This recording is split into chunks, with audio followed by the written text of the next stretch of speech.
Production funding for Behind the Headlines is made possible in part by the WKNO Production Fund, the WKNO Endowment Fund, and by viewers like you. Thank you. Residency, bail reform, and much more tonight on Behind the Headlines.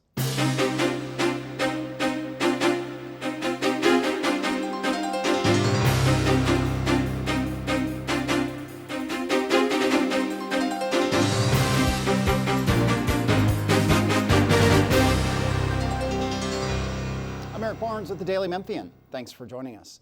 I am joined this week by a roundtable of journalists to talk about some of the biggest stories of recent weeks, including Toby Sells from the Memphis Flyer. Thanks for being here. Thank you for having me. Julia Baker from the Daily Memphian. Thanks for being here. Yeah, thank you.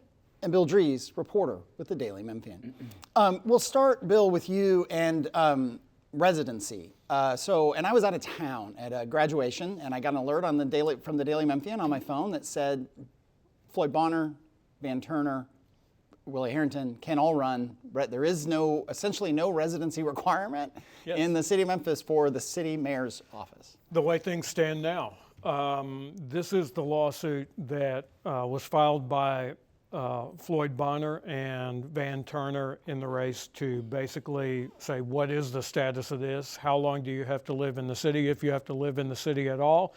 And Chancellor Jode Jenkins ruled that as things stand now, there is no residency requirement for mayor, and so the field stands pretty much as it is. And so is there going to be an appeal? We don't know. Does it seem unlikely anyone's going to appeal? The city's chief legal officer, Jennifer Sink, who would be the person who would make that appeal or potentially make that appeal, would not say one way or the other after the hearing was over, but just practically speaking, hard on the heels of that ruling, the Election Commission began issuing qualifying petitions for folks to get on the October ballot to run for mayor and city council and city court clerk, but that's another story. A whole other story. We're gonna have a dedicated series of shows on that. Yeah. But in terms of time, it's a lot more difficult to envision an appeal of this in some way. And then the council is moving forward, or has already passed, right? That in 2024 there will be a referendum as part of the election that fall for a 2-year requirement. A 2-year residency requirement is what is going to be proposed as a charter amendment in that referendum for the mayor and for the council. And the last part of this, and we were talking a little bit before the show, and I didn't realize this, about now that qualifying petitions have been pulled, and that means that the candidates have to go out and get a certain number of signatures and turn them in, and they have to be valid signatures. Those valid signatures, there are qualifications on who can sign a petition. Yes, in order for your signature to count toward the total of at least 25 signatures, you have to be a registered voter who lives in the city of Memphis if you're signing for a mayoral candidate, which means in order to sign that qualifying petition and have your signature count, you have to be a resident of the city, but the candidate whose petition you're signing does not necessarily have to be a citizen of the city of Memphis. Also 25 signatures, but I mean, we can do another show on that. But I know, Toby, anyone more to add? No, that's just a wild qualification, right? That, you can run for mayor, not live here, but, if you want to sign a petition that you have to, it's one of those weird Memphis things. I hope we get it cleared up because that just doesn't make any sense. Can I ask a clarifying question? Yeah. So on residency here, you have to live in the city of Memphis, though, the day of the election. Is that right, or is there nothing? Yeah, the requirement is that you have to be a resident of the city of Memphis if and when you win the election. Now, there are some questions about technically, do you win the election on election night? Probably not. Do you win the election when the Election Commission certifies the vote from that election and then issues you a certificate? Right. I mean, we could go. It seems very clear. I mean, there's a lot more questions, but seems to be the way it is, and it is very, very, very odd. Jeff Calkins wrote a very kind of funny column for us about now anyone really can run. But let's move on, since that is best we can tell settled, unless there is an appeal by the city, which, as you said, there's a lot of complications with that. But I want to move on a bigger and I don't know if it's more serious, but it's certainly not a funny issue, which is around the youth curfew, Julia, which you've been covering. and the back and forth and total lack of clarity about what is going on with the enforcement of a youth curfew that's been on the books in Memphis since, 1996. The police have come out and said, oh, we're going to enforce this. Then they said, we're studying. Bill and I had Mayor Jim Strickland on 2 weeks ago, in the last few weeks. He was just very clear that there is 1 million unanswered questions, possibly 100 unanswered questions. What have we learned since then? Because it's still very confusing about the curfew and where young people who are picked up, where are they going to go? Right. So, this started off as, early on in April, the police department announced that they were going to do a juvenile crime abatement program, which was very controversial because, people were concerned about, the police profiling youth in the downtown area. And that's where it was supposed to be launched, is downtown. So then stakeholders, including Paul Young from the Downtown Memphis Commission, Juvenile Court Judge Sugarman, DA Steve Mulroy, they met with the police, and what they came up with was a revised curfew enforcement program. And then during a city council meeting a little bit later on in April, MPD Chief Davis, said that we're going to take these kids to Greenlaw Community Center, and it'll also operate as a community center during the day, and then at night it would be a curfew program.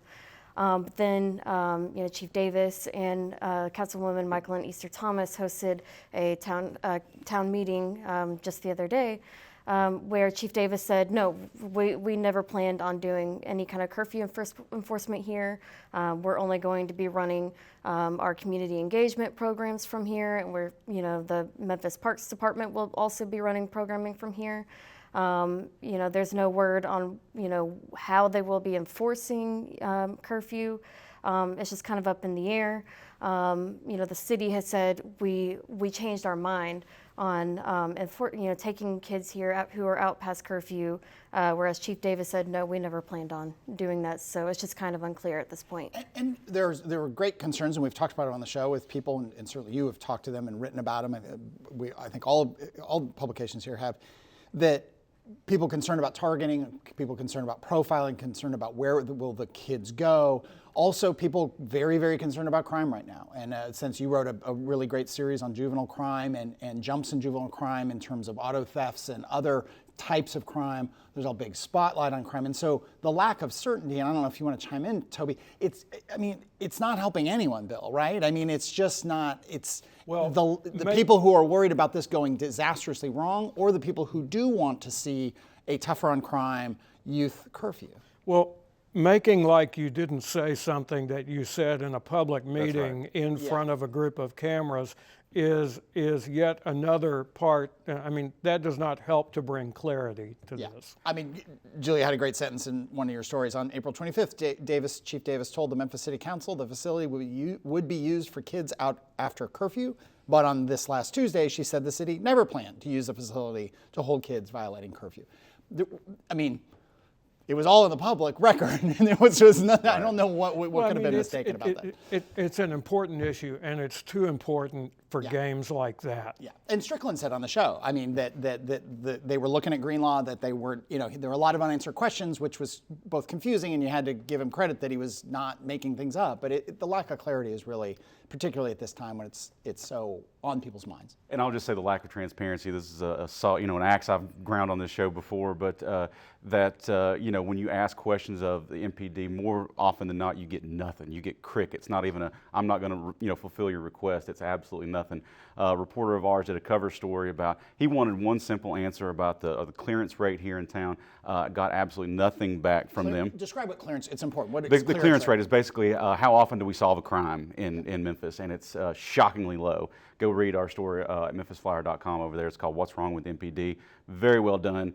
But I was telling them before the show that I filed a FOIA for something really simple and silly from them. I didn't get word back from 2 months that I had been denied this silly thing that was out of date by the time. So, if there's lack of clarity, there's also this immense lack of transparency that's coming from the police department. And again, sometimes I'll get people who are saying, well, you guys, it's just because you want clicks, or you just, it's really not. No. We might get clicks from something like that. You all might get clicks from something like that. But really, this is public information. And I don't think any of us, it's rare that a news organization is asking for pushing to get something that could hurt an investigation, that could I don't know, expose personal information. That's not what we're asking No. for. We try to, it takes forever. We're trying to get tickets written by the Tennessee, and it's not just MPD.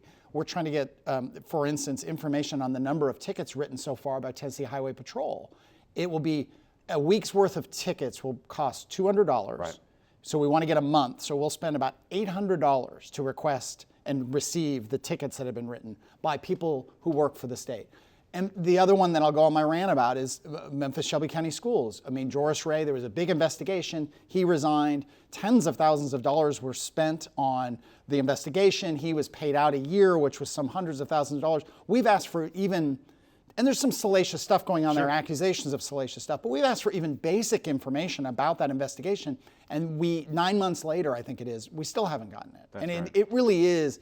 It should be for people who pay taxes and live in the city and the county and the state, because the state's just as bad. It should be unacceptable. And it's not about us That's right. self-aggrandizing our journalism or something like that. It's our government, and that is our information. You know, we understand the rules, like you said. We're not going to try to, you know, bust open an investigation or anything like that. And then, you know, bringing it back to MPD, there was a meeting just this week of local journalists with the PIO, the Public Information Officer, with the MPD. Basically, everybody saying, hey, you know, we're having a real problem engaging with your office, and laid out all the different ways why. I don't think anything's going to change over there. It might take the next mayor to get things changed over there, but it's been a problem for a long time. Yeah. Let's go back to you here. We'll stay on crime and criminal justice, public safety issues, Julia. And bail reform is very much on people's minds. We at Daily Memphian have you've written a number of stories. We've talked here. We had DA Mulroy. We've had numerous people involved with this. A big change in how bail is administered. I think it was in February or March. That I will grossly simplify as, in part, taking into consideration people's ability to pay and what bail would be set, the level it would be set at. There was a lawsuit, and this was of satisfaction. I'm looking at Bill. It was of a consent decree, or we were the county was out of line with basically With state law. With state law. But now there's a bunch of, you know, there are these stories of people who get out multiple times. We're going to talk about one specific incident here. Where do things stand with bail reform? How much from your reporting is this because of the change in February? But by my memory, there have always been instances, sometimes high-profile instances, where people were let out on bail and reoffended. That is not new as of February of this year. Right. Yeah. The new bail program, it launched February 15th, and you know, part of that is, you know, judges or judicial commissioners can have bail hearings, and we've seen that, the alleged shooters of Live Lounge and Privé, a few months ago, they had bail hearings, and the Live Lounge suspects, they had their bonds lowered to $25,000 from several $100,000. So that's an example of, you know, the new bail hearing process at work. We've also seen, we've had a few stories about Chase Harris, who was allegedly the person who shot at an off-duty officer at Huey's in April. He's been out on bail like 3 or 4 times, but that is actually not really part of the new bail reform, because he posted bail within a day of arrest. And part of the new bail hearing process is you have your bail hearing within 48 to 72 hours. He never got to that point, so we are seeing, his bond increase incrementally. He was first arrested in December, where he was released without bail, and that was before the bail reform hit. And then he's, been in jail a few times for thefts and car thefts. And, the highest bail that we've seen is $50,000, and that was May 13th, and he posted bond on that. And in general, when you see a bond at $50,000 or $25,000, people get out putting up basically 10% of that. Right. So if it's a $50,000 bond, you've got to put up about $5,000. Yeah, I mean, they can post a cash bail if they want, but I think typically they do post with a bail bonding company that is up to 10%. Yeah, and we reached out. We're going to reach out and try to get Steve Mulroy, District Attorney Steve Mulroy, on to talk again about this. He does not set all these rules. He's definitely a part of it. There are judicial commissioners who are picked by Shelby County Commission. The Shelby County Commission. Yeah, right. there's just a lot of, back to the transparency question, it's maybe less a judgment on whether this is right or wrong. We've had opinion pieces on all sides of this about frustrations with it or why it is the appropriate system. but boy, there's not a lot of clarity on how it works and what's going on. Well, and also the Tennessee legislature is getting involved in this because there are calls and there is draft legislation that says that in certain violent crimes where someone is accused of a violent crime, that the decision on release pending trial can only be made by an elected judge, which would be a General Sessions criminal court judge and not judicial commissioners. And there's some argument about right now those judicial commissioners work under General Sessions criminal court, and the General Sessions judges right now could theoretically take a case from a judicial commissioner and make a decision on that. Yeah. So D.A. Mulroy, he, to kind of backtrack a little bit on Chase Harris specifically. Sure. This is the man accused in the shooting at Hughes. Yes. So, the DA's office has filed a motion on, I mentioned that December charge that he was released without, on his own recognizance. The DA has filed a motion to, either increase or revoke that bail. And also, just yesterday, the DA's office obtained an indictment on Chase Harris, so currently he is back in jail. So he's got a $210,000 bond, so we will see what happens with that. Yeah. Bill mentioned the legislature. We've got a special session of the legislature coming up on guns. That's in August, I believe. Ostensibly, there was talk after the Coventry school shooting in Nashville, a lot of talk about at least a red flag law being passed in Tennessee. The legislature adjourned before that was done, but they are coming back for a special session.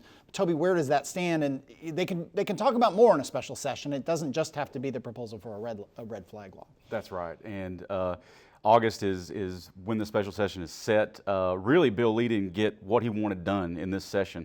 He asked lawmakers, Republican lawmakers, to take up his gun legislation. They outright refused. They got in there, they passed the budget really quickly, and they got the heck out of Dodge. I mean, they left Nashville so fast. They didn't want to take this legislation up.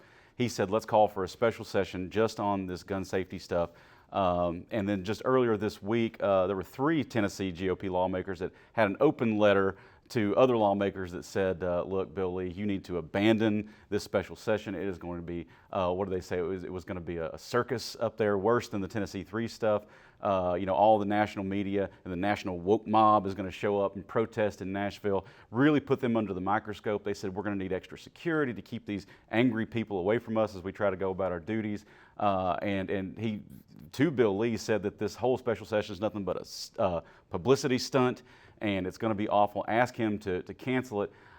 I doubt he will, especially after you've gone through all the trouble and made it public that you're going to.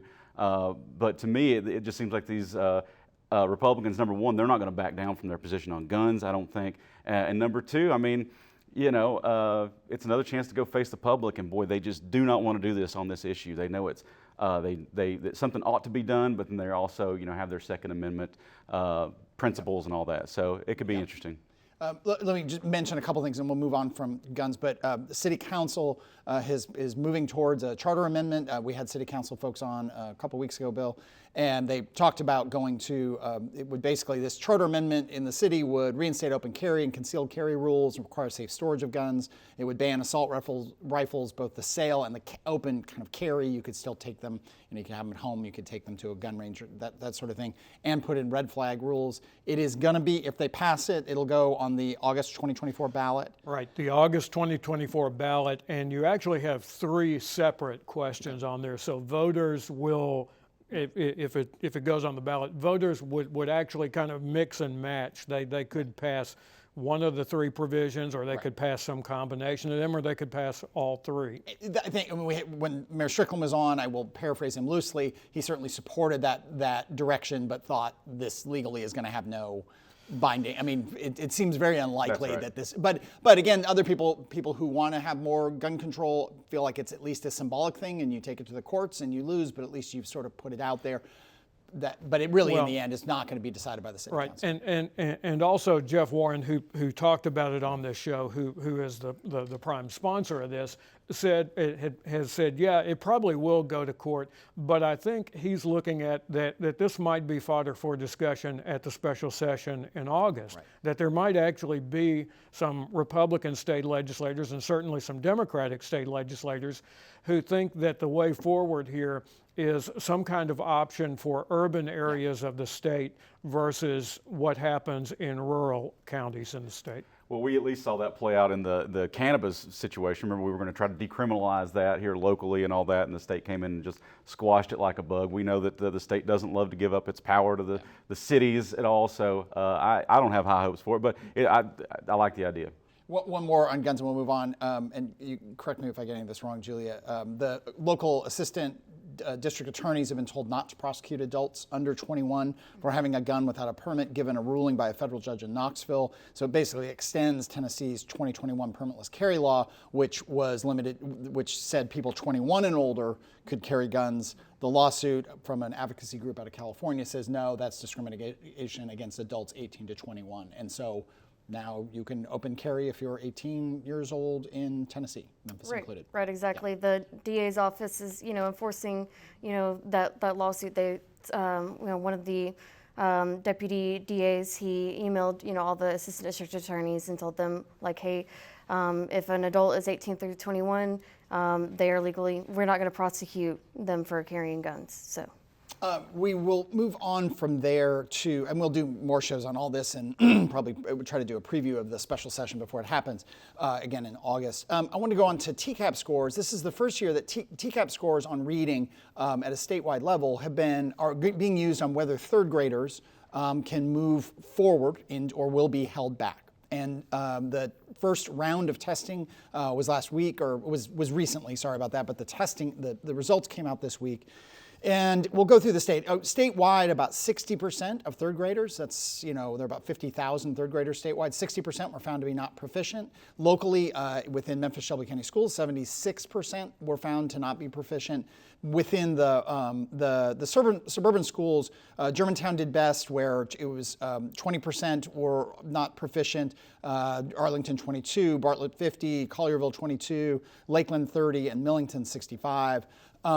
There's another round of testing that will happen, and then there were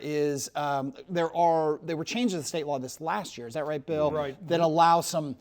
Before it was sort of, if you didn't hit it on this test, you didn't have a lot of options. Now there's some other options. If maybe you can help describe. There those. are some appeals that parents can make and say the score does not accurately reflect my child's ability level on this.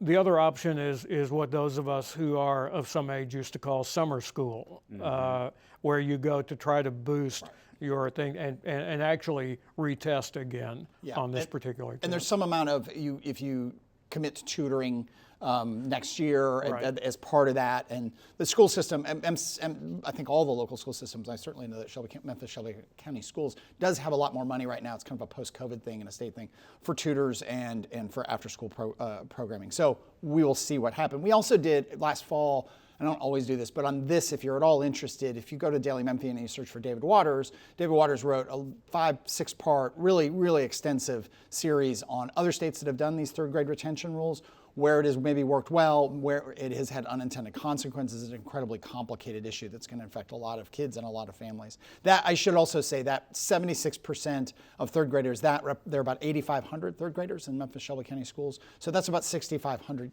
kids who are at this point on the verge of being held back if some of these other things don't come together. There were also some interesting statistics from the Achievement School District, which is in the midst of a lot of change. And the numbers for the Achievement School District, most of those schools being in Memphis, but not part of Memphis Shelby County Schools, those schools collectively showed about 11% of the third graders were reading at grade level. Yeah, it was not good. Thank you for, I skipped over that number. Let's go with just a couple minutes left. A couple things, again, back to the state. You had mentioned some movement on cannabis, maybe at the state level, and you also mentioned rail, a couple proposals. Very quickly on cannabis, this year the governor just signed a new law in to bring regulation to what's really a Wild West situation with the Tennessee cannabis market. I mean, walk into a MAPCO or a truck stop and you can find these products easily reachable. Kids can get them. They look like candy. You don't have to be 21 and over. There's very few regulations on how this product gets to market. A lot of these facilities are unlicensed. If you want to make a hemp gummy, you just have to be registered as a food processor in the state. Lots of flexibility. It's really loose in there. This new law brings to it a lot of licensing and registration, permits, all those things. And so what that's going to mean for consumers when this is kind of finally established within a year is all of those products will now have to be back behind the counter. You have to be 21 and over to get it. And when you see a gummy that says it's 25 milligrams THC in there, that's what it is. It's been tested. All those things are not tested right now. A real Wild West situation, and it's been bad for, they've seen overdose cases. Tennessee Poison Control Center saw more than 100 cases go through there. Vanderbilt said that, they saw 35 cases of children under 5 coming into their emergency rooms with kind of cannabis-related things. And then moving on to the other thing, there's a group called the Tennessee Advisory Commission on Intergovernmental Relations, TASER. It rhymes right off the tongue. They've been studying for about a year a new rail system that could connect Tennessee's big 4 cities, and that's it's really exciting for rail experts, mass transit folks. It could be a great thing. Their report is due in July, and then we'll see how the legislature takes it from there. A lot of federal money out there to plan this stuff, though. All right, that's a lot. We had a few more things we're going to get to, but we ran out of time. Thank you all. Thank you, Toby. Thank you, Julia. Thank you, Bill. Thank you. Thank you for joining us. If you missed any of the show, you can get the full show online at WKNO.org, or you can go to YouTube and search for Behind the Headlines. You can also get the full audio podcasts of the show at iTunes, Spotify, Daily Memphian, or wherever you get your podcasts. Thanks very much, and we'll see you next week.